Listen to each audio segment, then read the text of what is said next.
intervención recordando un poco la muestra que se hizo, la exposición que se hizo en el año 2009 en el Museo de la Nación,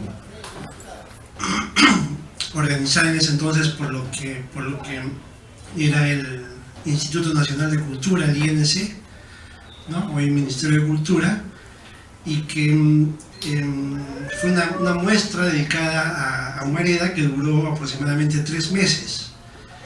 Y a juzgar, según mi opinión, ha sido quizás la última muestra totalmente completa que se ha podido ver, que el público ha podido ver del trabajo de Humareda, ¿no?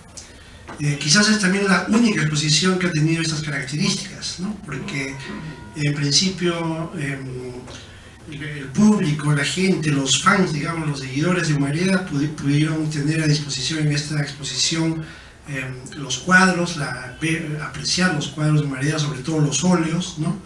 También se mostraron los bocetos que él hacía. Acá hay algunos que han puesto ahí, ¿no? También se mostraron los retratos que él hacía y de la forma como la que se ganaba la vida, ¿no? Haciendo retratos, y también los dibujos a bolígrafo sobre papel.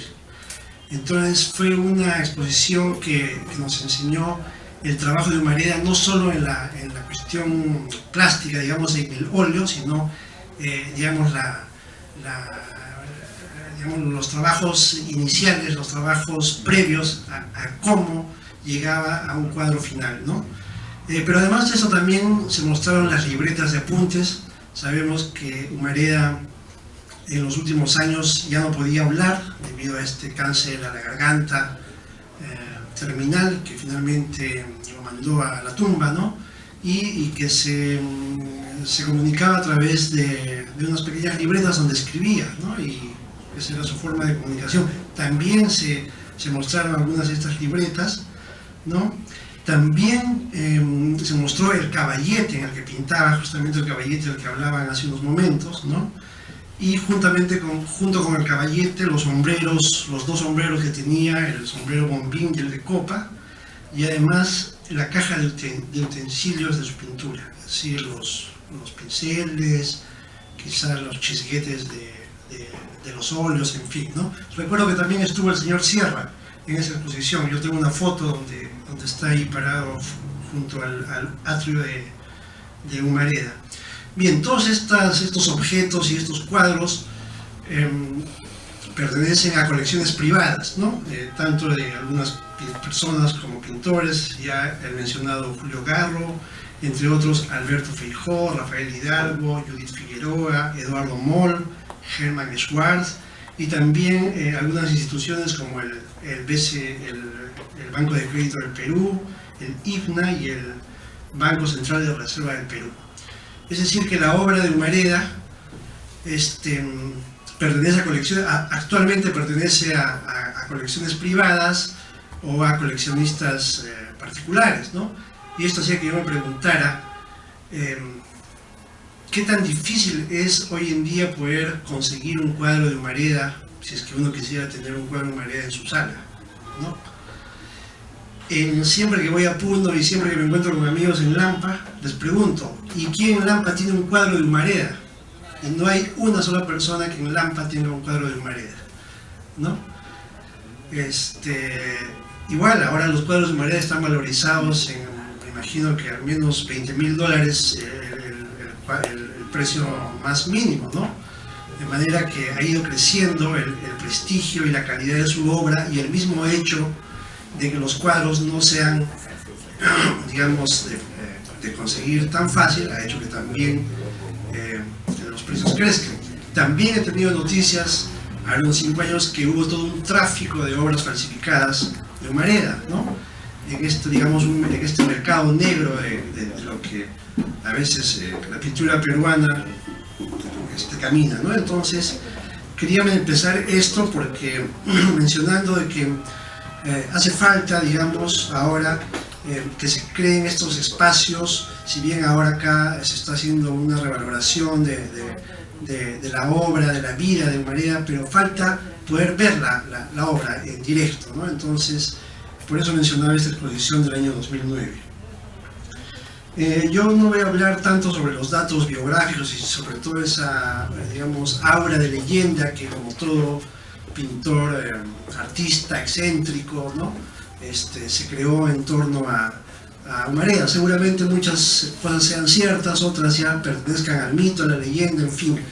Yo quiero más centrarme un poco en la obra misma de Humareda, ¿no? Entonces, sabemos que él llega a Lima en el año 38, en el 41 ingresa a Bellas Artes, pero está 3 meses, de ahí se retira, y recién en el 41, digamos que empieza a estudiar pintura, ¿no? Arte en la Escuela de Bellas Artes de acá de Lima, ¿no?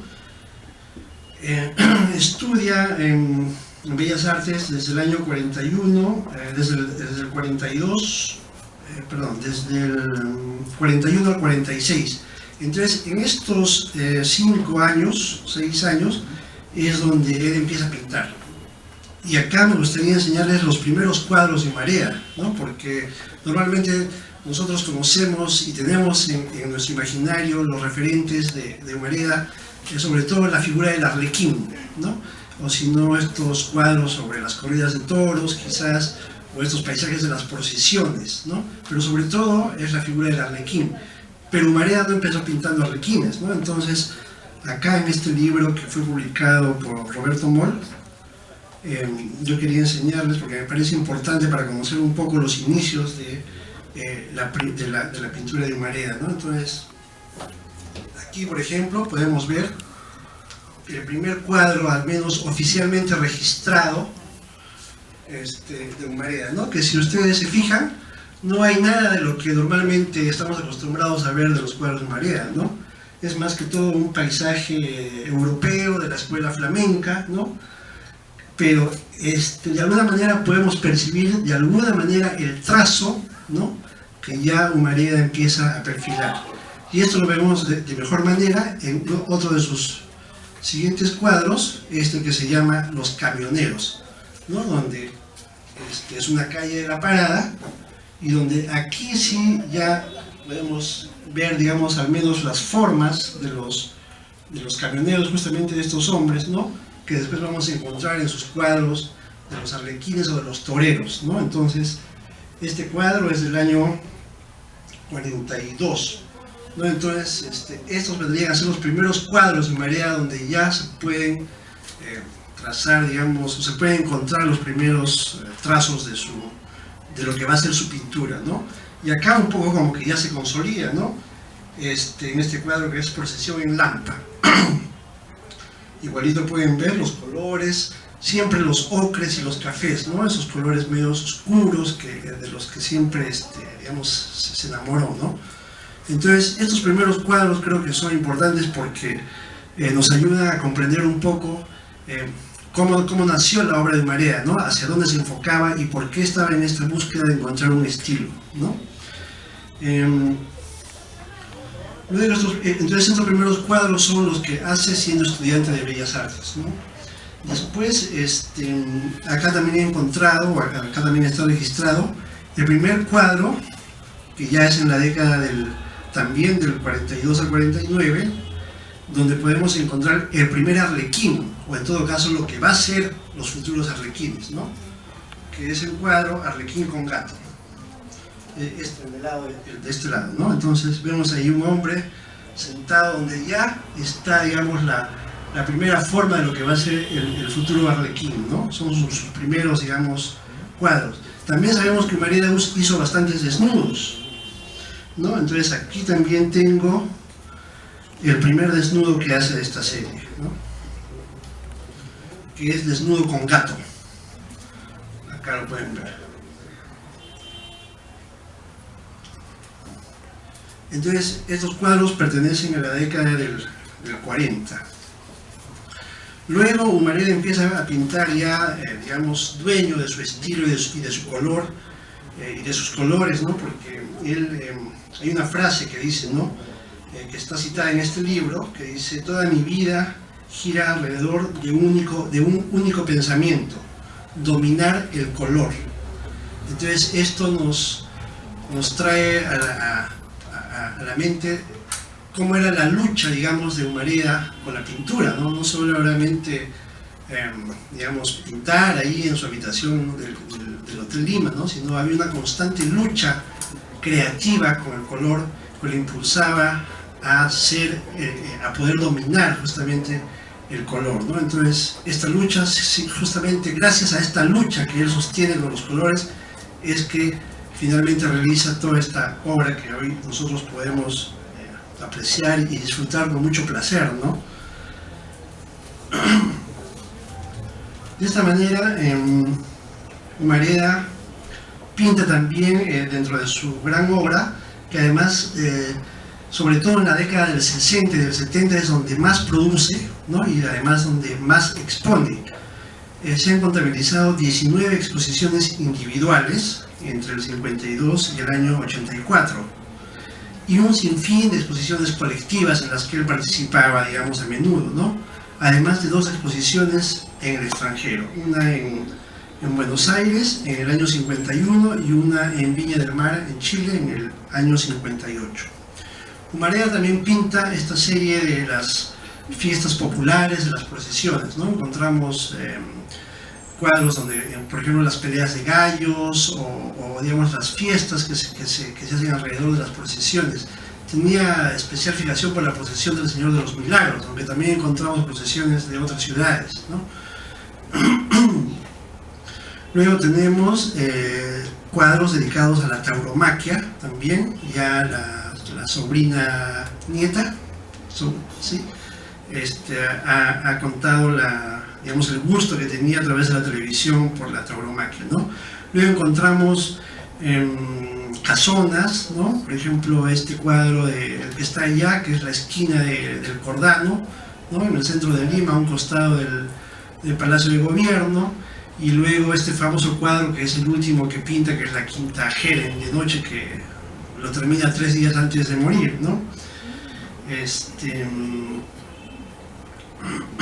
Luego también tenemos la serie de desnudos que ya comenté, y también hay una serie de por lo menos 5 cuadros dedicados a Don Quijote, ¿no? Entonces seguramente Humareda también tenía especial, allá he visto que está uno, me parece, ¿no? Tenía especial predilección seguramente, me imagino que lo leyó en algún momento, ¿no? Y hay varias versiones de este Don Quijote. En algunos aparece el caballo Rocinante, en algunos creo que aparece Sancho también, me parece, en fin, ¿no? Y luego los autorretratos, ¿no? Y la habitación donde él dormía y donde pintaba, donde creaba, ¿no? Y esto me recuerda un poco más o menos a lo que hacía Van Gogh, ¿no? Que Van Gogh en especial pintaba bastantes autorretratos, y también pintaba su propia habitación con la cama, con los cuadros, ¿no? Entonces acá también se produce este fenómeno de la metapintura, ¿no? Que dentro del cuadro de Humareda encontramos otros cuadros pintados por él, ¿no? Entonces esto es interesante, y justamente está, por ejemplo, aquí, ¿no? En la contratapa de este libro, como Humareda aparece con todos los personajes que pinta, ¿no? Entonces es un autorretrato donde aparece él, pero como otros, ¿no? Entonces, este es un fenómeno que se conoce como la metapintura, ¿no? Es decir, un cuadro dentro de otro cuadro que pertenece al mismo pintor. Se ha hablado mucho de que Humareda es el padre del expresionismo en el Perú, y seguramente con mucha razón y con gran acierto, pero desde mi opinión pienso que no necesariamente habría que encasillar o parametrar a la obra pictórica de Humareda dentro del expresionismo. Creo que va mucho más allá, porque él crea un propio estilo, ¿no? Por supuesto, a través de la influencia de los grandes pintores a los que siempre se refería, como en especial Toulouse-Lautrec, o este otro pintor francés Lumière, o Goya, en fin, ¿no? El expresionismo es esta tendencia pictórica que aparece en Alemania en 1905 y que, digamos, exterioriza más que todo el estado anímico del pintor, ¿no? El mundo interior del pintor a partir de la realidad del paisaje, ¿no? Entonces, Humareda, de alguna manera, se dice que detrás de los arlequines está él, ¿no? Escondido, quizás con cierto temor, de repente con esa, digamos, perspectiva de no dejar de ser un niño y que por eso necesita esconderse frente al temor de la realidad, ¿no? Entonces, eso en su marea, ¿no? Es en cada requiem que nosotros vemos, en sus cuadros, vemos a Humareda. Ahí está Humareda detrás de estos requiemes. Y además sabemos que también, por eso decía que Humareda de alguna manera crea un mundo representado a partir de este mundo, digamos, en el que vivió, en el que creció artísticamente, que viene a ser la Parada, ¿no? O en todo caso la Lima urbana, pero la Lima urbana que pertenece, digamos, al centro de Lima, ¿no? Al cercado de Lima. Por eso es que él decide ir a vivir al Hotel Lima en la Parada, ¿no? Porque este espacio le brinda a toda una serie de personajes marginales, ¿no? Y él, la observación de estos personajes marginales que él observa, luego los transforma en pintura, en arte, y los lleva al óleo, a la tela, ¿no? Entonces, él decía, los arlequines están a la vuelta de la esquina, ¿no? Están en la cara de un vendedor de baratijas, de un limosnero, etc. En los bares, en los cafés, en los burdeles, en los hoteles. Y esto, ¿a qué nos remite? A esa Lima urbana de los años 50, 60, 70, quizás 40 también, ¿no? Esa Lima provinciana que llega al centro de Lima y empieza digamos, a trabajar, a surgir, pero que no deja ese carácter marginal, ¿no? Humareda era un marginal también, ¿no? Entonces quizás tenía que expresar a través de su pintura esa interioridad marginal que él sentía. Por supuesto, como toda interpretación artística, puede haber muchas discrepancias, muchas ideas contradictorias, en fin, pero creo que en suma tenemos que también reconocer en Humareda esa entrega absoluta al arte, ¿no? Él decidió no tener hijos, no tener mujer, no formalizar, digamos, un hogar, porque eso le hubiera sido un obstáculo para su creación pictórica, ¿no? Él prefirió dejarse llevar, digamos, por ese mundo interior que lo hacía vivir, ¿no? Entonces, esa entrega absoluta al arte, por supuesto con un montón de falencias, con un montón de, seguramente también de placeres, de alegrías, es propio del arte, ¿no? Y un tanto para acabar esta exposición, también quería pensar un poco, hacer una reflexión sobre Puno y Humareda, ¿no? Porque resulta curioso que justamente Humareda, habiendo en Puno una gran tradición de pintura que empieza en los años 20 o a comienzos del siglo XX y que se empieza a consolidar con el círculo pictórico de Icacota, con pintores como Amadeo Landaeta,